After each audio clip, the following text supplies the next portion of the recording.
You ask Tiger to solve. This deals with linear equations with one unknown. The final result is n equals 7. Let's solve it step by step. Group all constants on the right side of the equation. Add 5 to both sides. Simplify the arithmetic.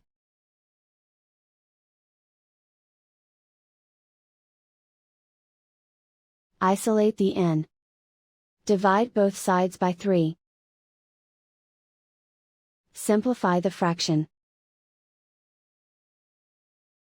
Find the greatest common factor of the numerator and denominator. Factor out and cancel the greatest common factor. And so the final result is n equals 7.